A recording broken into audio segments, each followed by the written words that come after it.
Bienvenue sur Africa 24. Dans cette nouvelle édition du Non-Stop Info, voici les titres de l'actualité.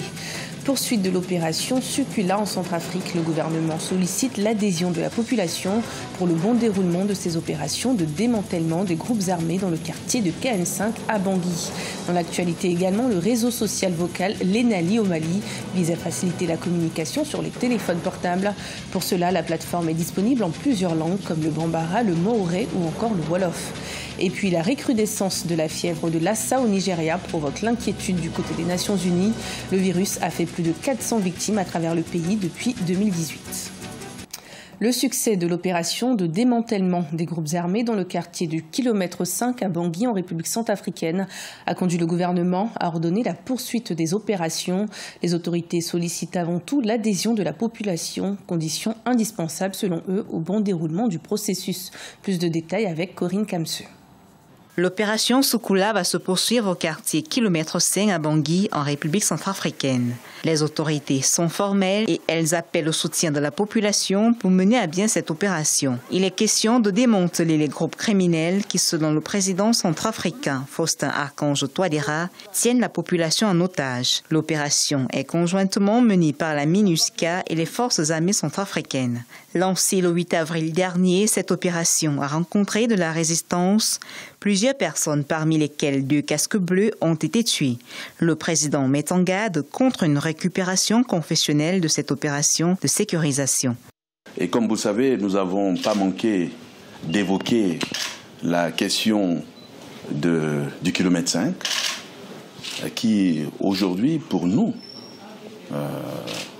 ce n'est pas une question de religion. D'aucuns veulent transformer en une question de religion, mais il s'agit d'une question de maintien d'ordre et de sécurité.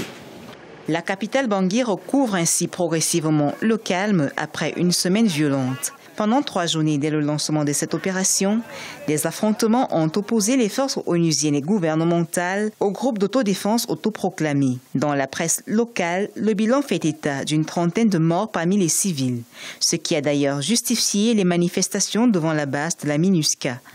On peut réussir à déloger des occupants ou alors à contraindre certains acteurs à se déplacer, mais toujours, n'est-ce pas, les graines et les germes restent.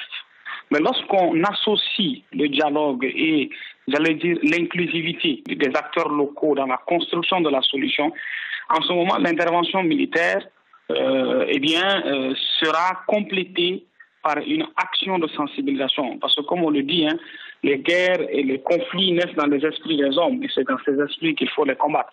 Présente en Centrafrique dans le cadre de la première réunion du groupe international de soutien à la République centrafricaine, les missions onusiennes et de l'Union africaine ont réaffirmé leur engagement à soutenir le gouvernement dans ses efforts de sécurisation de la Centrafrique. Le quartier kilomètre 5 est considéré comme l'épicentre économique de Bangui. Il a souvent été victime des tensions du fait du rançonnage des commerçants par des milices armées. Au premier trimestre de l'année 2018, les marchés boursiers d'Afrique de l'Est ont enregistré une croissance positive. Les bourses kenyanes et tanzaniennes ont accru leur chiffre d'affaires, en grande partie tiré par le marché domestique. Plus d'explications avec Nelly-Claude Ebessa. La bourse de Dar es Salaam a clôturé le premier trimestre en mars avec une hausse de 14% du chiffre d'affaires à 37,88 millions de dollars contre 33,17 millions de dollars en 2017. La bourse de Nairobi, quant à elle, a enregistré une croissance de 3,2 milliards de dollars de la richesse des investisseurs de janvier à mars 2018. La capitalisation boursière est passée de 25 milliards de dollars en début d'année à 28,2 milliards de dollars. Pour le cas de la Tanzanie, le fait que certains opérateurs de grande envergure puissent entrer dans le marché financier a dû permettre à cette bourse de mieux se comporter. Et compte tenu du fait que ces 2 économies, celle de la Tanzanie et celle du Kenya, sont en train de se comporter mieux dans la mesure où la consommation interne a augmenté, le taux de croissance s'est amélioré. Ces 2 économies, en réalité, sont en croissance permanente. La bourse ougandaise a enregistré une forte croissance mesurée par la performance de l'indice All Stock. La performance de l'indice USE All Stock est passée de 1554,35 points à la fin de la même période en 2017 à 2193,36 points au premier trimestre de cette année. L'indice de la bourse tanzanienne des valeurs domestiques a clôturé le trimestre avec une amélioration de 4092,14 points après que les valeurs bancaires ont subi une mauvaise gestion des prêts. L'indice de la bourse de Nairobi a quant à lui progressé de 2,5% en mars contre 0,7% en début d'année. Les ventes à l'étranger découlant de la sortie des investisseurs étrangers à but lucratif ont ralenti en mars pour s'établir à 11 millions de dollars contre 14 millions de dollars en janvier. La tendance va être beaucoup plus importante. Il n'y a pas de perturbation particulière. La relance économique est en train de mieux se comporter. Ces deux économies se situent au peloton de tête des économies de l'Afrique de l'Est. Ces deux économies ont résolu un certain nombre de problèmes, des problèmes d'infrastructure. Et puis les opérateurs économiques font un peu confiance. Il y a une stabilité politique également. Pour l'année 2018, on doit pouvoir, n'est-ce pas, aller au-delà de 30% pour le cas du Kenya et aller un peu plus 17 pour le cas, n'est-ce pas, de la Tanzanie. Le secteur bancaire a dominé ses actions. Ce trimestre, il a gagné 7 des 10 premières actions qui ont vu leur compteur augmenter de 22,7% en mars. La bourse ougandaise a vu sa capitalisation boursière atteindre 8,21 milliards de dollars contre 5,8 milliards de dollars au cours de la même période l'an dernier. Au Mali, 94% de la population possède un téléphone portable, mais la barrière linguistique empêche la plupart de profiter de toutes les options du téléphone. Avec le réseau social vocal Lenali, l'entrepreneur Mamadou Gouro Sidibé veut offrir la possibilité aux populations africaines d'utiliser leur portable dans leur langue maternelle. Reportage de notre correspondant Mokhtar Bari. Au Mali, 94% de la population utilise les téléphones portables. Mais seulement 2 millions de personnes parviennent à se connecter à Internet. Ce faible taux s'explique très souvent par la barrière linguistique. Pour démocratiser et réduire la fracture numérique, un jeune entrepreneur malien a mis au point la start-up Lenali. La particularité de cette application, elle est vocale et dans plusieurs langues africaines comme le Bambara, le Wolof, le Moré, le Sonrai et le Soninké.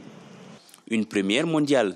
Cette innovation a eu le mérite de faciliter les échanges avec les acteurs du secteur informel. On a une application qui introduit aujourd'hui des rubriques, par exemple code de la route, par exemple l'alphabétisation, par exemple la sécurité, donc plein d'autres choses qui aident réellement les gens dans leur quotidien.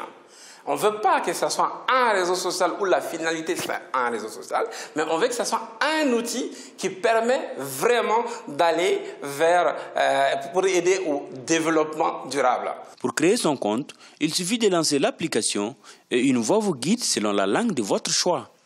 Pas besoin d'écrire. Les publications, elles aussi, se font vocalement. Lancée en mars 2017, elle compte plus de 35 000 téléchargements.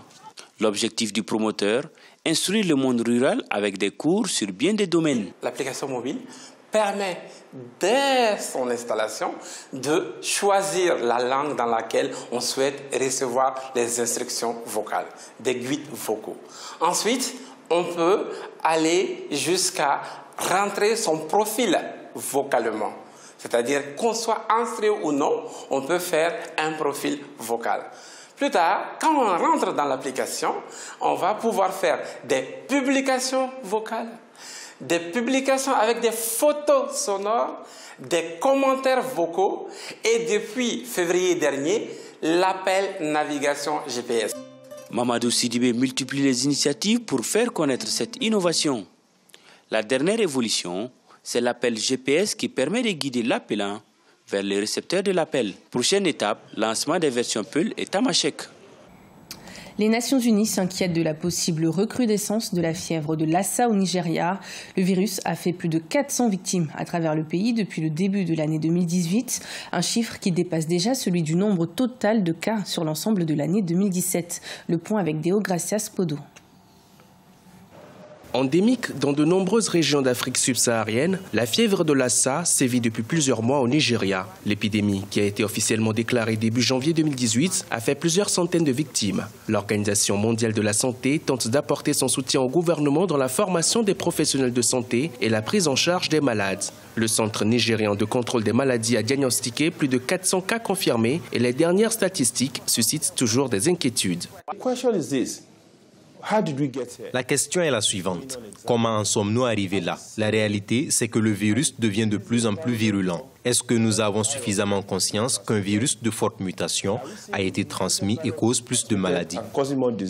L'épidémie de fièvre de Lassa touche principalement 18 régions du Nigeria et certains établissements de santé sont surchargés. L'Organisation mondiale de la santé et d'autres organisations non gouvernementales, notamment l'Alliance pour l'action médicale internationale, ALIMA, aident le gouvernement à développer des centres de traitement et améliorer leurs équipements. Objectif, repérer le plus tôt possible les nouveaux cas et les traiter afin d'améliorer les chances de survie des victimes. La fièvre de Lassa persiste à cause du manque d'infrastructures de soins de santé sur le territoire. En tant que ministre de la Santé, j'avoue qu'il y a une défaillance à corriger dans l'architecture de notre système de santé. Les autorités sanitaires nigériennes sont également préoccupées par le taux de mortalité parmi les agents de santé, avec 27 personnes touchées depuis le début de l'épidémie et 6 décès enregistrés. Le syndicat médical du pays attribue cela au manque d'équipements de protection pour les travailleurs de la santé et menace d'arrêter leur service si la situation n'est pas réglée. Ce journal a été préparé par l'ensemble de la rédaction. Merci de nous avoir suivis. Retrouvez dans un instant une nouvelle édition de l'information sur Africa 24.